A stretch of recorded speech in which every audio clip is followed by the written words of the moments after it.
Good afternoon, everybody. Just ask the last remaining people to take their seats. Welcome to this Bruegel event on a bigger single market before enlargement, how to integrate the Western Balkans ahead of accession. I'm Heather Graby, Senior Fellow here at Bruegel, and I'm delighted to be chairing this event where my colleague Nina Vojanovic will present new work that Bruegel has been doing on integration ahead of accession, and particularly the implications of the Western Balkans growth plan, how it's going, what are the remaining obstacles, what are the different areas that should now be the focus of attention both in the region and in the EU. We're very fortunate that Valentina Suberti has been able to replace Gert-Jan Koopman at very, very short notice. He was unfortunately called away because of co-repair, but Valentina is the director for Western Balkans in DG Enest, and so she has her finger on the pulse when it comes to the recent progress reports, which are now being discussed by co-repair and which will go for discussion at the European Council later this month. We also have Slavo Radosevic from University College London, who has worked for a long time in the region and particularly on industrial policy and innovation, which are key elements of the region's future economic growth, as well as very important for moving closer to the single market and doing the progressive integration, which has been under discussion for a very long time here in Brussels. I think it was more than 20 years ago, after the 2004 enlargement, that the Commission started working on the idea of progressive integration, of bringing countries into EU policies before accession, and also the whole idea of bringing them into the single market progressively. But over those 2 decades, progress has been quite disappointing, I would say, on both sides because of obstacles. Obstacles in the region, which Nina has been investigating in some detail, but also obstacles on the EU side. Political ones, member states sometimes finding it inconvenient that new members or prospective members, before they become new members, should join EU policies. A lot of progress has been made. Some of the most sensitive issues, such as moving into freer movement of people, with visa facilitation and then liberalization, have gone ahead. We've also seen things like the energy community being extended, but there remain some quite significant obstacles. So I'm going to invite, first of all, Valentina to give us an overview of the situation after the Commission's progress reports, and also now that the Western Balkans Growth Plan is fully in implementation. You can ask questions if you are online later on, so you can start preparing them by going on to Slido and using the hashtag Western Balkans, and I'll also take questions from in the room after we've had the panel discussion. So first of all, to you, Valentina, glad to have your overview. Thank you so much, including for your kind invitation. I should perhaps start with saying that the Western Balkans are actually more than integration in the single market, because when it comes to the Western Balkans, we are talking of a region which falls into the geostrategic interests of the European Union. Now, then, within that perimeter, of course, it's also very important to, in our view, to further have, let's say, closer links with the Western Balkans, including in terms of economic integration, hence single market. So, as I always say, why is it so that it's so important? Because it's enough to take 1 minute and look at the geographic map. So the Western Balkans are surrounded by member states, and it is in our interest, first of all, in the EU interest, to have the region stable and peaceful. That is very much so, as you know, in particular as a result of the Russian aggression in Ukraine since 2022. We are always saying enlargement is, has gained a new momentum, and I think this is not only words, because I think it must be the 1 million time that I've been saying this, but it's actually true. And the demonstration is also what is reflected in what you mentioned, Heather, as in the enlargement reports that are being discussed as we speak now in COREPER. So the situation is that starting with the membership-related discussions, since at least 1 year and a half, there is what I always define as a spectacular acceleration of discussions, which have led to, in particular, Montenegro first and Albania second, into making an enormous amount of progress in terms of making progress in the accession negotiations. So what we are seeing today is actually a different situation than that what we were used to see in the last years, because as you know, discussions on membership have been ongoing for many years. And the picture that is emerging is a picture of a dichotomy, which is, on the one hand, positive, because of course it shows that the situation shows that enlargement is a realistic prospect for the Western Balkans, and in particular, in this case, now for Albania and Montenegro. It's not good if we think of precisely not bringing all the Western Balkans on board. Here, the discussion on the single market integration becomes very important. I should say from the outset, it's not a substitute for membership, so we are not after that, but we are into, I think, at least two perspectives here. First of all, it's in the EU interest it's a strategic interest to have strong economic ties with the region. Think just as an example of industrial supply chains integration. So it's in our interest. At the same time, it is in the country's interest, because as we know, average GDP in the region is 35% still now overall, with variations across countries compared to the EU. So there is a case for increasing wealth and benefits for citizens. I can go into that as a result of the discussion. There is a lot that we are doing since the growth plan in particular was adopted. Member states are attached to the notion of gradual integration, so we are discussing about gradually integrating the Western Balkans into the EU single market. There are various strands, as you know. There is a strand which is similar to the Recovery and Resilience Facility for member states, so this is incentivization of reforms against payments of money, essentially. So this is a result-based instrument that we are now putting into effect with the Western Balkans. But then, crucially, there is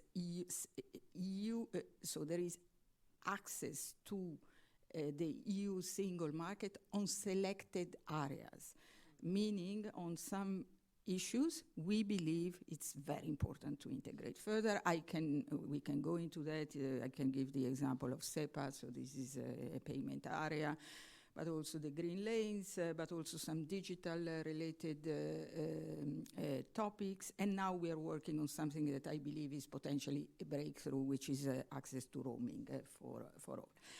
And then this is linked, just not to forget it, to the parallel, which is not always the case, but parallel progression into the Western Balkans regional market, which should go hand in hand with progressive access to the EU single market. But perhaps I stop here, and thank you. Thank you very much, Valentina. And you put your finger there at the end on a key issue, which has been the lack of integration in the region itself, and the remaining obstacles to trade and investment there, as well as with EU member states. So, Nina, we are very interested to know about your research in this area. So Nina's been an affiliate fellow at Bruegel for a year now, where she's been leading research projects on the economic implications of EU enlargement. And in particular, she's leading a research project funded by the Open Society Foundation's Western Balkans, whom we're glad to have with us today as well. And she's been looking at a range of issues with regard to FDI and trade, technological growth and innovation at firm level. And now she has some slides to present to us. Thank you very much, Heather, for a nice presentation. I'm happy to be here. I think this is a very topical topic, and it's a moment to discuss it further, because the EU Growth Plan has been on for 2 years. We have 2 years left, and we need to see where these countries are with respect to integration into the EU single market. So what I aim to present here is to basically show you what, Western Balkan economies is the region presented here in blue. So Bosnia and Herzegovina, Serbia, Montenegro, Kosovo, Albania, and North Macedonia. And I will explain what is the industrial structure of these economies and how integrated they are with the EU single market now. Because you will see that they're actually quite integrated well already, but gaps are there, and I will talk about these gaps. I will, of course, reference the growth plan and what progress has been made, because the goal of the growth plan was to speed up the reforms based on economic impetus. So basically, it offered various, as explained by Valentina, various domains of the EU single market, like electricity market coupling, integration into global value chains, European value chains, single euro payment area, and so forth, based on the reforms. So now there are more incentives for the Western Balkan economies to progress in reforms and integrate into the EU single market. So let us jump in. Population of the Western Balkan economy is roughly 70 million. It's been declining because of demographic issues, but also migration. This is roughly the size of the current Czechia and Slovakia together, so very small market. But if you look at the GDP, their GDP in 2024 is $180 billion. If we compare it to Ukraine now, which I did not, for ethical reason, do it, it's the level of the Ukraine now, but before the Ukraine, before the Russian full-scale invasion, Western Balkan GDP was about 75% of Ukrainian GDP, just to give you a size, the economic size of these economies, because Ukraine is a very important candidate of the European Union. These economies, as I listed them, there are 6 of them, they're very diverse. The biggest economies of the Western Balkans are 3 manufacturing-based economies. That's Serbia, North Macedonia, and Bosnia and Herzegovina. As of 2024, 15% of manufacturing value added was part of the GDP. These figures were even larger before. The reason why is partially due to strong manufacturing, in particular automotive sector, which has been induced by foreign direct investment. Actually, much of the foreign direct investment in this sector, in these 3 countries, actually comes from countries like Germany, Italy as well, but Germany has been an important driver in the automotive sector in these countries. Then we have 2 service-based economies. They're called front runners now, Albania and Montenegro. Albania and Montenegro, respectively, have 35 and 20% of tourism revenues in GDP in 2024. This is just the size of the tourism without the spillover effects of other industries that contribute for the tourism growth, like agriculture, trades, retail sector, and so forth. So the effect, the size of the importance of the tourism in these 2 countries is much bigger than shown by these 2 figures. And then you have a mining-based economy, Kosovo, where mining takes 7% of the GDP per se, but also mining is a very important activity for energy sector, which takes a lot larger share in Kosovo than mining per se. ICT is growing everywhere in the region. It's in particular has taken large strides in Serbia, Montenegro, because they implemented smart specialization strategies, which are meant to induce innovation further. But overall, ICT is a very growing sector and important sector of all 6 economies of the Western Balkans. So let us now look how integrated these countries are as a whole, as a region, with the EU as presented in trade terms. So here you will see the share of the Western Balkan export as presented by figure 1, I hope it shows. How much they export to the EU as presented by blue, to one another, or Western Balkans itself as presented by red, and the remaining countries are gray. And you see that 67% of the Western Balkan exports market is actually the EU. On the right-hand side, you see that also importing figures are quite EU dependent. 56% of the total Western Balkan imports in 2024 originates from the European Union. So these countries are actually very integrated into the European value chains already, and I'll explain why. Not all equally, because you have Montenegro and Albania that are service-based economy. By nature of the industry, Serbia, Bosnia and Herzegovina, and North Macedonia are a lot more integrated with European value chains than the rest. But it's also important to notice that during this horizon, which is notified here, but in general, they import a lot more than they export to the EU. So the EU has trade surplus with the Western Balkans, but the Western Balkans have trade deficits with the EU. Now, let us look at the foreign direct investment figures. You need to know that Western Balkan economies have, because they've been outside of the EU single market, they design their growth models in a way to depend on foreign direct investment. If they attract foreign direct investment, they have access to better technologies that induces their competitiveness and growth potential, but also gives them access to knowledge and skills they do not have. So for a long time, they had policies oriented toward attracting foreign direct investment. Here I presented net foreign direct investment inflow as a percentage of GDP in 2024. EU average is 1.5. It's presented by the red line. But Western Balkan economies attract a lot more foreign direct investment than the EU as a whole. This is nothing surprising, like at the world average 2% for the FDI inflow as a whole, not net FDI, but total FDI. So basically these countries have attracted a lot of foreign direct investment. It used to be actually a lot more before COVID than it is now, but still these figures are very large. If we look at where this foreign direct investment comes from, you will see on the right-hand side, figure 4, that the EU share in total FDI, sorry, there is a mistake in slide, is actually quite large. It ranges for 35% of European investment in total foreign direct investment in Serbia and Montenegro to as high as almost 70% in North Macedonia. In Serbia, the share of European FDI used to be quite large before COVID, mostly owing to the manufacturing FDI from Germany, Italy to some good extent. Things have changed, and recently you'll see a large figures of China manufacturing FDI flowing into economy. So, as I said, FDI is particularly strong in across all the countries. Automotive sector is important in Serbia, North Macedonia, and Bosnia and Herzegovina. But it is together with this manufacturing base, a foreign direct investment that made this region an important procurement market for the European Union. And this is important in the context of the nearshoring trend and large disruption in global value chains. So it's important to actually have some parts of manufacturing industry inputs being produced in close proximity to the EU. And that's why Western Balkans have already developed itself as a potential hub for manufacturing suppliers in the EU. Challenges are there. For these countries, it's important to increase higher value-added foreign direct investment to help convergence from so-called factory economies to headquarter economies. Let me explain these two terms.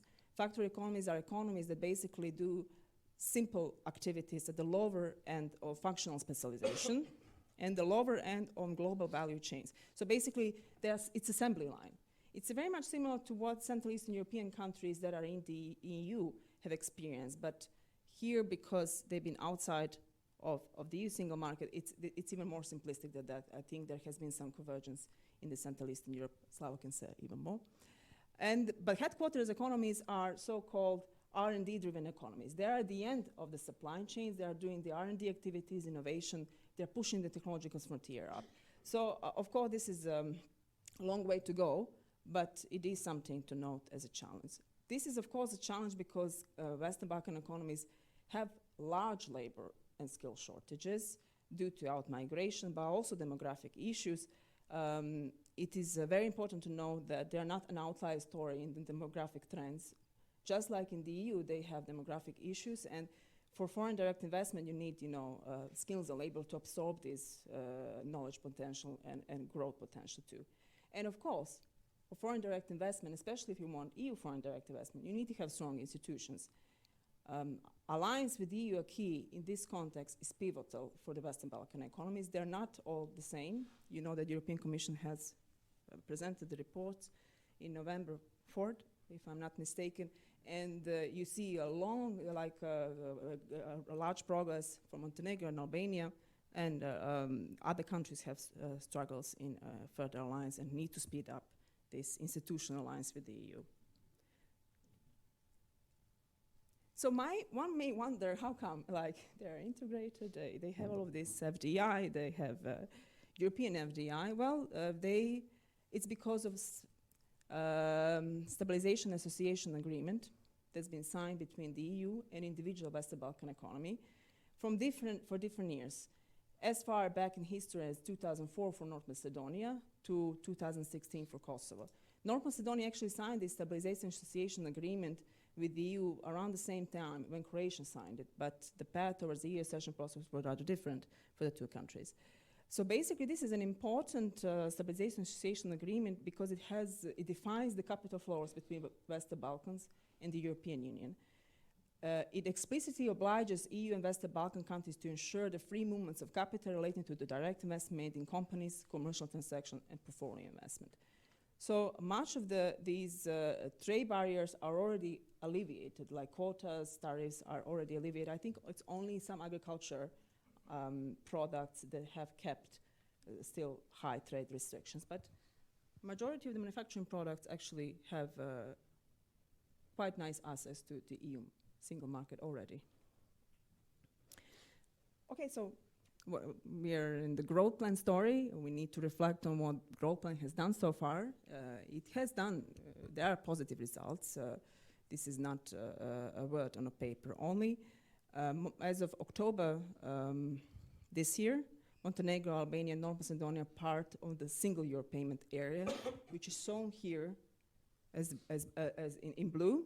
So basically it means that these three countries, as of this year, because of their successful reforms in the financial systems, can have almost free and instant payments with the EU. This is important not only for the remittances, which are important source of consumption and investment in the region, but it's also very important for cross-border transactional firms and multinational firms. Serbia, which is the largest economy of the Western Balkans, taking about 50% of the GDP and population, will join in 2026 in May, I think, if I'm not mistaken, I think May. So they're already part of SEPA de jure, but not de facto. They have to do some things, but this is coming. And then we have Kosovo and Bosnia and Herzegovina that are still not part of the single euro payment area. So just to demonstrate, prior to joining SEPA, sending 25,000 euros costed 250 euros. Now it costs 25, and the transactions, which is most important, are basically instant. You don't need to wait days for this transaction to land.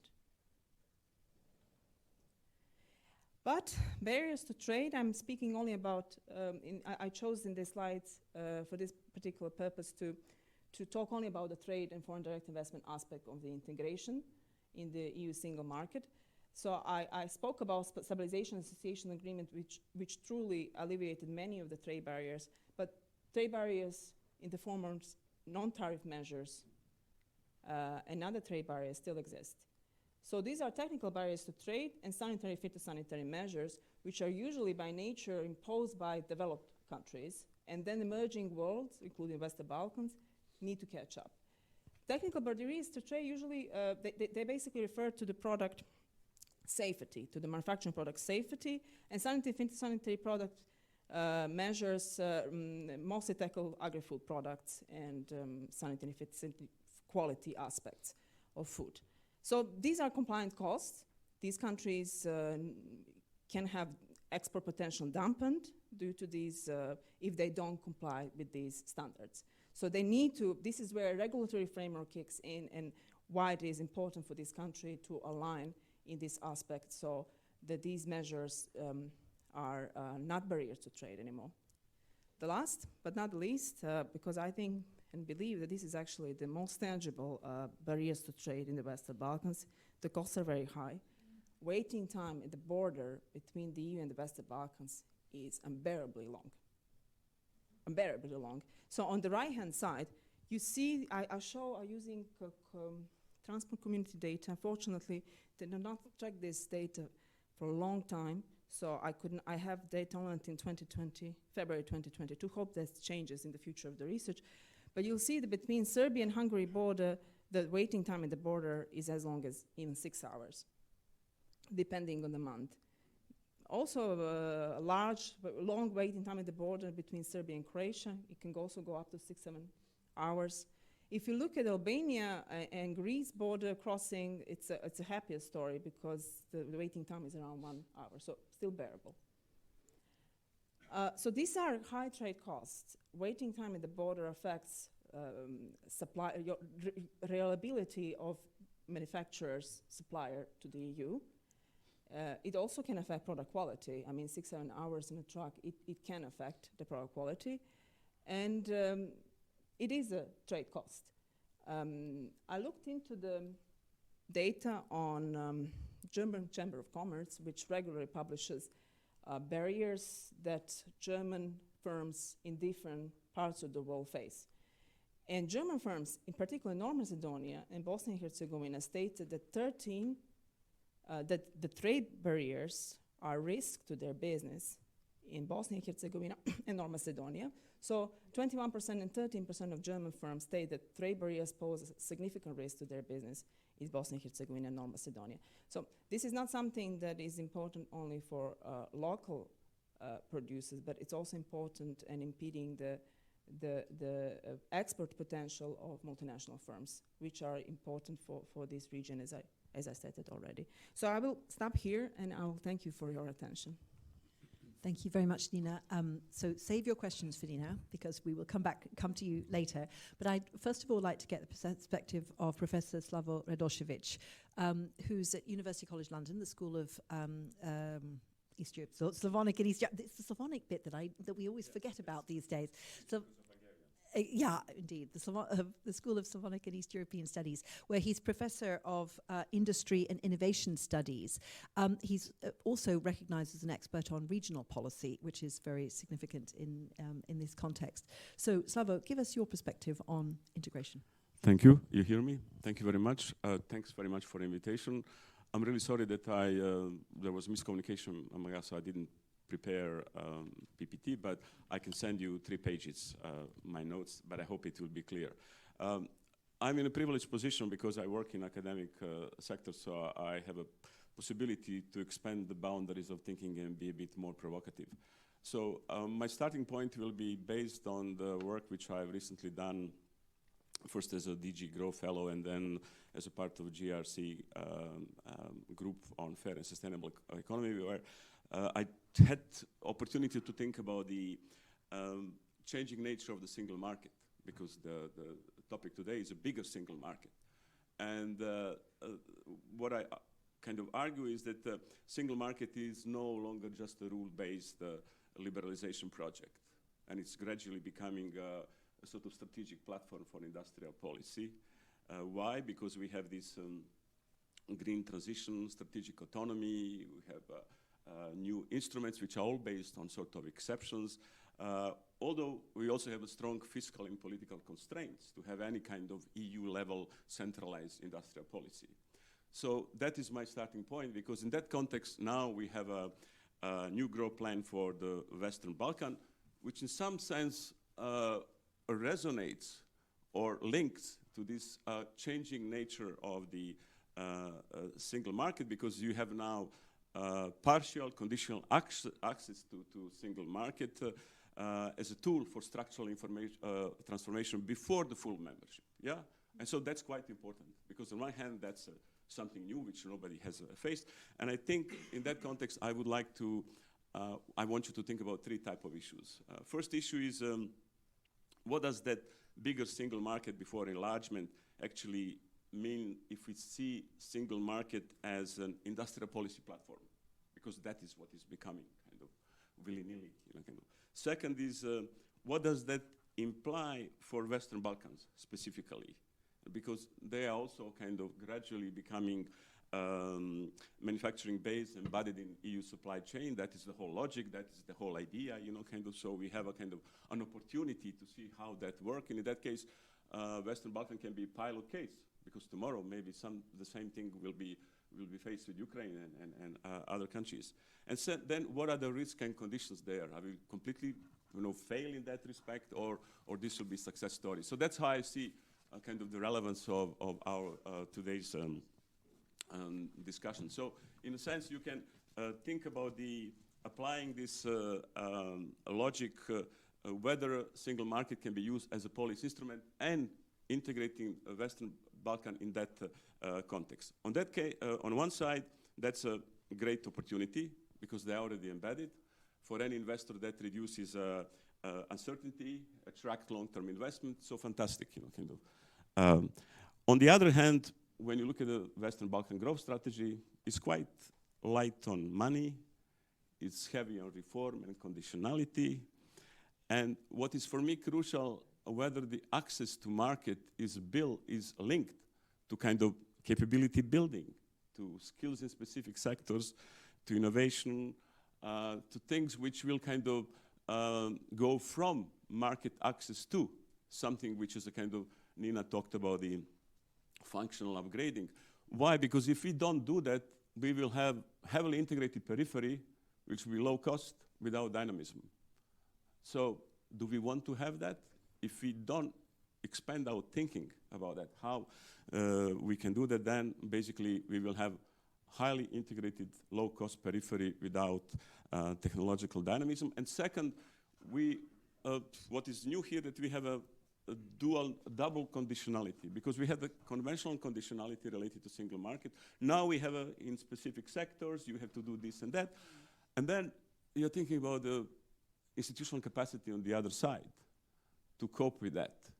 Of course, we offer a lot of kind of support in the, let's call it upstream capabilities, administrative compliance there, kind of. But is that sufficient? You have now several layers, whether these administrations can cope with that. So are we considering all the complexities of that, especially in the context where the EU industrial policy itself, I call it integrated orchestration, because it's not centralized, there is no fiscal capacity, so you already have a challenge at the EU level. And then when you look at the Western Balkans, then you just think about the number of actors on the EU side, how many of them are, think of the number of actors on the Western Balkan side, and how do you kind of produce coherence among them, compatibilities, kind of how that will work. That's for me one of the crucial things. So even though the opportunity is there, but thinking about the implementation challenges is a crucial. But the missing, obviously, in the Western Balkan strategy is thinking also about this, let's call it downstream capabilities. What can we do, not only about the general access, what Nina presented, but are there any possibilities in specific sectors to have some kind of sectoral strategies where you have a supply chain integration, where you have programs in specific sectors? Because you are faced with now some kind of generic conditionality. Oh, guys, you open then, and let's hope and wait, and something good will happen. Maybe yes, maybe no. And I think if you have a more specific programs where you see that there are such programs on specific sectors in energy, in different sectors of technology upgrading, where you have a sort of sector-specific carrots also. And finally, if you want to have EU as a industrial policy, actor, then that should be normal. You have opportunity to extend your industrial ecosystem to neighboring countries, so to say, and integrate them into it. And that somehow is missing. We are still in the old frame where that opportunity is not used. so yeah, so this is for me. I'll close here because we may have points later on, and there are lots here to discuss. But first, Western Balkan is therefore test bed also for this kind of EU industrial policy, which is not confined only in the EU. Because as I see, this process will have to go also with other countries. So, and this is a nice example because the region already has some experience, kind of doesn't start from the scratch, kind of finally 20 years, how many, kind of are joining. So that's the laboratory, and I don't think it's understood clearly in all DGs, in all actors. And how to, whether simply hanging on conditionalities without thinking about the coordination hierarchies in this process, I think we will have to rethink that, kind of that we create a kind of implementation complexity, kind of. Going second is going only from market access more to capability building. That has to be part of that.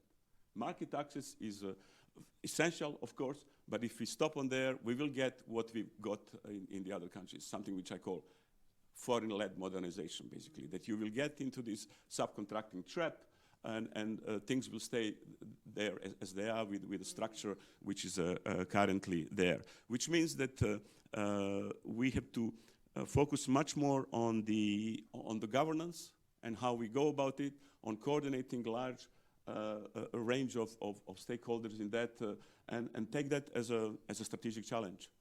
Because if it is a pilot case, and it is a pilot case, then we will save ourselves a lot of trouble when we go down the line with the other countries.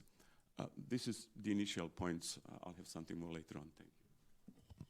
Thank you very much, Slavo. Super interesting comments there, particularly linking up with what the EU has been doing in recent years in industrial policy. It would be great to come back maybe to some of the specifics of what you've been talking about with regard to the energy sector, for example, looking at innovation in the energy sector and particularly moving towards clean energy production, which is a key strategic issue for the region, both for geopolitical reasons as well as the continuing dependence on lignite in many countries in brown coal. So the need to make the climate transition happen. So it would be very interesting to hear about your views on that, as well as on the whole question of innovation as a growth source in the future. So Valentina, would you like to come back on all of this? Because you've heard a lot now about yes, a lot of provocative views, but also analysis of how the Western Balkans Growth Plan, which was, a Commission invention, and the idea behind it was actually to revitalize the process. It was introduced before Ukraine came into the picture as a candidate, Ukraine and Moldova as candidates. And the idea was to allow gradual integration to happen in ways that provoked growth in the region and brought benefits to citizens in advance of accession. So hence things like, the single European payments area. But what perhaps we haven't thought about is the interlinkage of the different forms of conditionality that Slavo was talking about. So, yeah.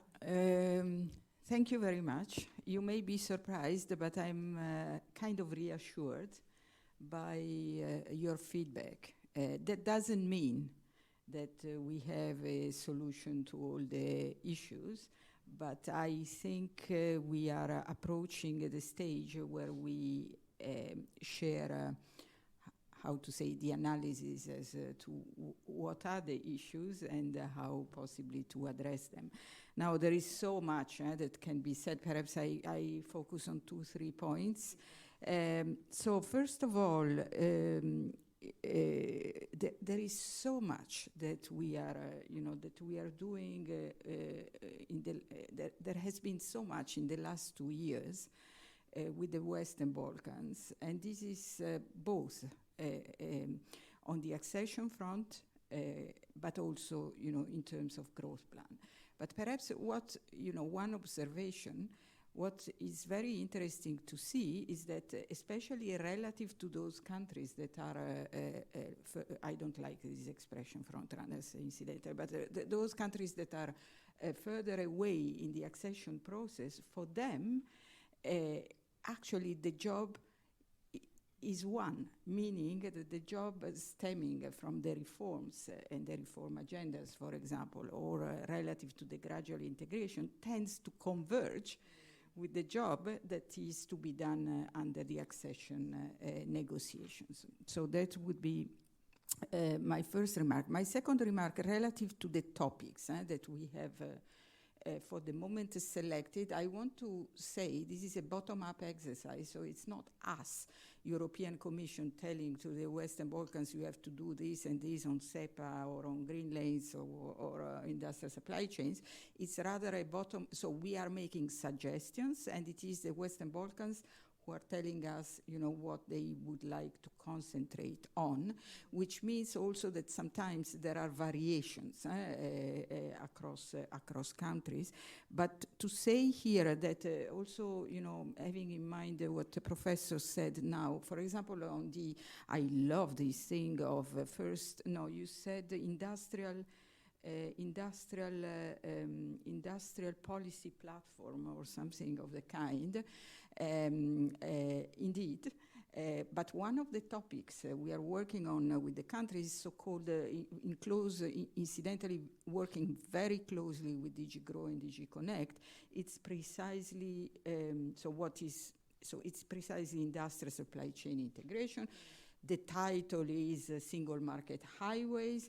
What does this mean? This means working together on regulatory convergence on the one hand, but also in associating the countries to networks, to European networks. But it's not a theoretical work. It's a work that happens against the background, again, of a selection of sectors, because you mentioned the sectors. And so far, there are indications, in particular, of course, from the more manufacturing type of oriented type of countries. Of, for example, so there is interest in working together on automotive industry, but also on raw materials. Just to make a couple of examples, and we are starting work on that. So. That is in itself an expression of industrial policy in motion, actually. So it's more than single market access per se. Then on the comment on the institutional capacity, this is definitely part of the picture. So we are observing that on the one hand, there is ambition, there is enthusiasm, there is engagement, not always, but often. And this is great. But then, and there is also a lot of work going on alignment at large with the EU rules, and there is, as we know, thousands of rules, so that's huge. But that's just part of the picture, because then, of course, it's about implementing and being able to not only to adopt a law, but actually to put things in practice. And it's where the institutional capacity comes in. There are big limitations, we know this in many of these countries, but we know that. So we are trying to help as much as possible, including through these tools that you may know. It's the TAIEX, the twinning with member states, administrations working together, but also we are increasingly helping with high-level experts. So what are we doing? We are asking to some member states to identify people, high-level people, who are then seconded to the countries in order to provide advice on how to do things. And there is a lot, indeed, to do in terms of implementation. Energy, perhaps very briefly. And by the way, we are working on a possible so-called 28th regime for the Western Balkans. That links in with the innovation type, about experimenting new solutions. Now, I could speak for 2 hours, so I speak for 2 minutes. First investor in the region is still the EU. We know it's challenging. In some countries, it's China, China and others. Now, as you know, we are working also very much through the so-called WBIF. So this is an investment framework together with the international financial institutions, BRD, EIB, World Bank, etc. And we are really now focusing our minds in trying to attract as many as possible European, in principle, investors, or at least investors from like EU, like-minded countries. So this is also to be kept in mind. We are also working now, it's new, with the private sector to boost investments, but also with an objective to diversify economies. Tourism dependency, tourism dependency is not necessarily always a good thing. We have seen that very much so in Europe with COVID, in some countries. Hence, precisely, we're organizing also investment conference, having a very close dialogue with the private sectors, especially on renewables, but also digital and data-related stuff. Energy, perhaps just to mention, this is geostrategic energy. So there is an aspect of decarbonization, of course, coal dependency, especially Bosnia-Herzegovina, but also other countries. Albania is a different case, but also Montenegro then re-exporting to Italy. So there is all the decarbonization effort, which is very important. It's part of the reform agenda, so we are very much focusing on that, but in parallel, it's decoupling, so it's coupling the systems with the European system and decoupling from Russia, if I can say it in very, perhaps plain terms. Thank you. Yeah, thank you. Really key issue, and I should just flag up that Nina has doing some work on that, which will be published by Bruegel shortly on energy. Slava, would you like to come back on? Yeah. I'm particularly intrigued about this 28th regime for the Balkans because colleagues who are here at Bruegel today have been working on actually we don't call it the 28th regime, we call it the 0th regime because if it's the 28th regime, that might be the Montenegrin regime in rather soon. And so it should really be the ground zero regime for the EU. But that's very intriguing to hear that might be something for the region as well. Could that also be a way of helping particularly startups, small firms, which are bringing innovation in the region to expand? Yeah, this is one of the ways of a kind of alternative thinking. So I would like really to know more about it. It's very, very good idea. What I kind of want to highlight here as a kind of one of the closing points is that a lot of these activities which are aiming towards Western Balkans they are going in parallel, unrelated to each other. Kind of when you look at the conditionalities, then they are traditional and generic type of rule of law, public administration, public procurement, completion of the regional market, blah, blah. But they are not related to any kind of sectoral restructuring or upgrading packages, in the sense that you would say, well, if you do reform here and here, then there will be something following from that, and then you can expect some form of upgrading. Kind of. We have here kind of administrative harmonization, which goes on one line. We have then deepening of single market on one side. Then we have something very superficial on the endogenous capabilities, which is largely upstream related to administration. And then we have regional integration. But regional integration by itself, that by itself cannot be end in itself. If you're able to link these things, if you say, well, we connect these things and regional integration serve for specific purpose in these and these sectors, we'll give it a priority. Then you take your industrial policy as a kind of ordering of priorities, what you are then prioritizing in terms of administrative reforms, in terms of which parts of the single market. Then you get some more coherence. In this case, the way I see it from outside is kind of going in parallel tracks and not talking to each other.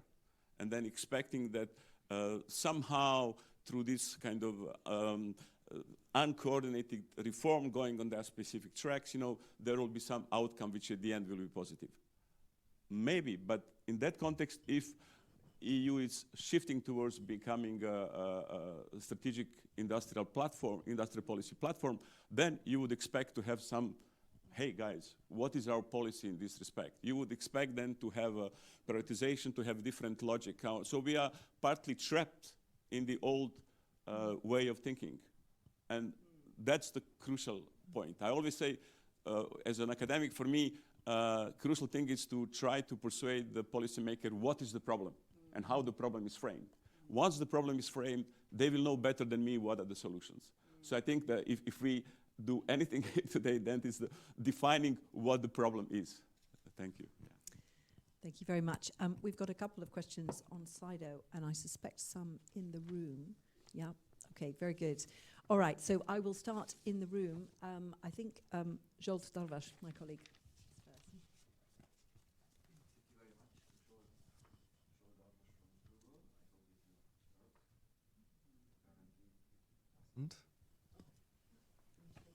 Okay, now it's working. So I have two questions. So one is this border crossing time.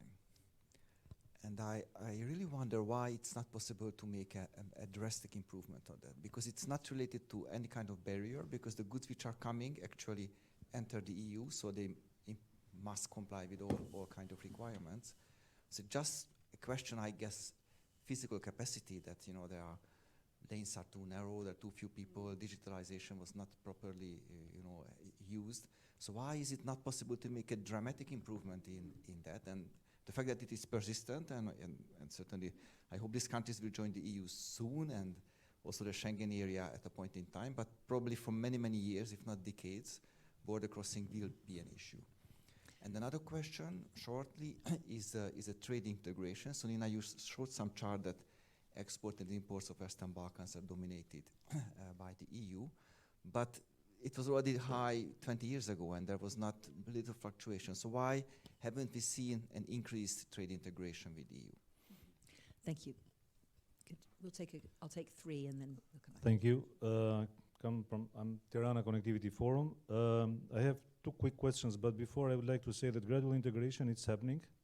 It's almost completed with TEN-T. I mean, in the connectivity, we are already part of the European TEN-T core network, and with CFSP, of course. I mean, at least some countries. I wonder why we always we push for single market alignment and not for cohesion policy alignment, for example. I mean, for us, it would be much more relevant to work on the cohesion policies, and especially now that we'll have a new one. Why not about the competition policy? So basically, what I want to ask is, and building up on what the professor said, I'm very happy to hear about industrial policy, the term coming up very quickly. Until like a couple of years ago, it was a heresy. Can we have a Draghi report for Western Balkans? Okay, thank you. This is my first question. My second question is, can we open the eligibility criteria for connectivity project, connecting Euro facility for our own countries, so that we can at least apply? Thank you. Last question for this round to Marek Dąbrowski. Marek Dąbrowski, Bruegel. I have one trivial and perhaps provocative question. What about forthcoming CBAM, Carbon Border Adjustment Mechanism? Can it stop further market integration of Western Balkans with the EU, or perhaps even temporary reverse? Thank you. Okay, so some very challenging questions. Can I take one? Yeah, perhaps because I didn't have the time before to explain on the green lanes, on the border crossing points. So the situation is not great, we know, but it's precisely because the situation is not great that we have been now since a while, and there will be signatures soon, incidentally, worked together with the transport community, but also with the regional organizations in the regions to, to facilitate precisely transit at crossing points. As you may know, we have identified 11 main crossing points in the region. And we have, 1 week ago, signed a contribution of 54 million euros that we are giving to the World Bank to manage the upgrading of all these 11 crossing points. And what does it mean? It's precisely what we were saying. It's about digitalizing and making the system essentially more modern and more professional. It's not enough, because there is also a question of these countries not necessarily sharing the same, for example, very practical things like working, it's about working hours that are different from one country to the other. So through CEFTA, we are also having a dialogue now in order to harmonize that as much as possible. So we are very busy, on that front together with the transport community. Of course, there is an interregional dimension, but then there is a dimension with the member states. So we are also, because there are legal constraints, as you may imagine, especially in terms of data protection when it comes to customs, exchanging data at customs. So we are working for the moment pending a legal solution on facilitating transit between the Western Balkans and certain neighboring member states, like notably Greece and Italy for the moment. So that is on the, yes, on the green lanes. At CBAM, perhaps, because this is very topical, it's now. We are discussing intensively inside the Commission, and I cannot, now, these are internal deliberations, so I can only say that the discussion is high on the agenda in order to see how to have the system applied to the Western Balkans. So CBAM, how would CBAM apply to the Western Balkans? Of course, it's very much linked to what we were saying before it's about decarbonizing the economy. So the two things will have to go hand in hand. But just to say that we are working on this. Okay, we are out of time, but I would like to take one last question from the floor and then give the chance to Nina and Slavo to make some brief comments. So one more here. Two short questions. So we're looking here for win-wins here, and you talk a lot about the growth potential for the Western Balkans, but I'm also wondering what's in it for the European side. So to which extent would further integration with the Western Balkans also contribute in terms of increasing our strategic autonomy, diversifying to other sources, critical materials or minerals that we wouldn't have here, and in that respect would also give an extra win for the EU. And then secondly, my second question is on the labor mobility. So you mentioned the importance of the outflow of really critical key talents here. Would that be also an area where that could be used actually as a kind of bridging function to create actually better integration here? I'm thinking also of the zeroed regime here. Could that critical outsourced skills be a good source to actually integrate with new entity setup? Great, and I just add there's one point on Slido about the critical raw materials issue, where of course there have been a lot of questions about mining of, for example, lithium in Serbia and so on, whether it's possible to maintain the EU's environmental standards as well as democratic standards. So I just flag that. You don't necessarily have to go into that, but just flag that is a question also on Slido. So Nina, pick and choose because we're out of time already. Just comment on what you find most relevant. Well, I will just touch upon CBAM because it will be in force as of January 1st, 2026. This will largely affect economies that are exporting electricity, and West Balkan economies are usually not exporters of electricity. They export a lot more electricity than they import. In particular, this is important for Bosnia and Herzegovina, but for some countries, especially Kosovo, Bosnia and Herzegovina, but also Serbia, Montenegro, and North Macedonia especially, they have high coal in this. This will affect the European Union as well. Just to give you one insight from the recent study, 60 to 70% of electricity transiting through the Western Balkans is actually EU electricity. So integrating the Western Balkan into EU electricity market is more about deepening electricity market and unionizing the electricity market that is already largely embedded. Now this electricity will have to find different flows, and this will something that I guess we don't know how this will all happen. I really like the comment on the Mario Draghi report for the Western Balkans. I think EU integration process misses the component on economic side and industrial policies, as I mentioned. Mario Draghi reports is a new way of growth for the European Union, but these EU candidate countries have to prepare themselves for a different growth model. They are knowledge users, they're not knowledge creators. They innovate through imitating. So the question is, how do we change this game in a country where, as Reinhilde said, key talents are leaving? Let me also say that the labor mobility is not outflow is not always a bad story. This country also grow much through trade and remittances that they invest in their own home country. Now the key question is how you actually turn this brain drain into brain gain. How do you actually benefit from the knowledge stock that these migrants are building successfully abroad? And I think this is something that Western Balkan policymakers need to think about strongly. I will address 2 points. First one from Reinhilde about this win-win. I'll take example of this nearshoring. There was a nice Vienna Institute study which actually showed that most of the companies which are moving nearshoring are not European companies.